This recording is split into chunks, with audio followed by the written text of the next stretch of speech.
สวัสดีครับคุณพ่อครับครับสวัสดีครับสวัสดีครับคุณพ่อคนบุรีรัมย์เนาะโอ้ยเด็กไทยคือสิได้เด้อพ่อ2427มั้ยเต้มเดียวนึงวันนี้ครับ2427เนาะพ่อให้มาเนาะเพื่อโอ้ยแต้มเดียวครับเสียดายเสียดายแต่ว่าเลขเล่าว่าเขา4ตัวแตกเนาะ3883เนาะเลยแตกเลยแล้วครับเอาวันนี้เล่าต่อพอเฮาคักอยู่เล่าไทยกับคักโอ้ยอมไทยเฮ็ดให้ตะเวนเด้อพ่อไทยเฮ็ดให้ไว้เด้อคักอยู่ถือไก่คักอยู่ไว้เอาเก้าเจ็ดเอาเล่ากันนะพ่อเนาะเล่าเก้าเจ็ดครับผม10 71 31 32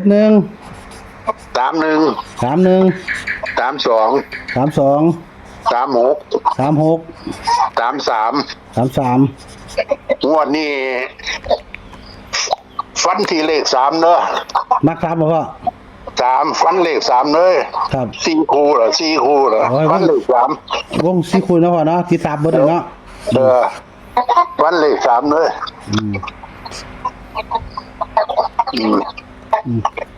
นี่ตัวได้มักเป็นพิเศษเนาะพ่อ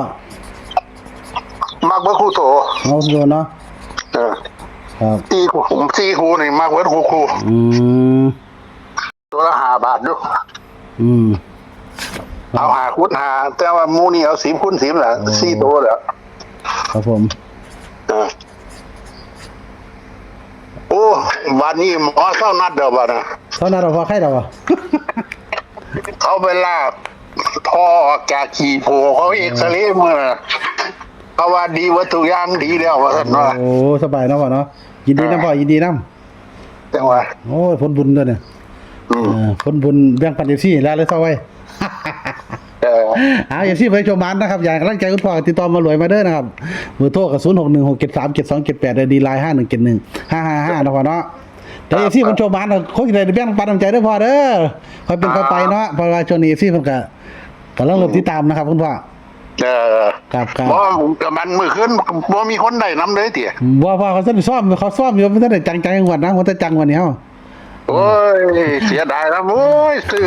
ตัวเดียวได้ทั้งบนทั้งล่างเนาะแม่นพ่อแม่นอยู่ว่า FC โอ้ยตามซั่นแซ่บอยู่เขามันจะได้จักพอดีนะเพราะว่ามือบ่เข้าพ่อบ่ได้ลงจังซี่แหมมือเข้าบ่ได้ลงจังซี่นะมันก็เลยถ้าได้เห็นนำมันนะเข้ามาเขาเจ้าเขาเจ้าเห็นฝีมือแล้วพ่อขอบคุณหลายๆนะครับคุณพ่อเด้อที่แบ่งปันลูกหลานให้ลูกให้เศร้าไว้เด้อพ่อเด้อมันเศร้าหลานไปได้มาได้อยู่แต่วันขาดควบเมียอย่างเดียวขับรถบ่ได้โอ้ขับรถบ่ได้เนาะพ่อเนาะเมื่อยอย่างเดียวเนาะเมียครับในช่วงให้เศร้าให้แข็งแรงไว้คุณพ่อมันหมอครับโชคดี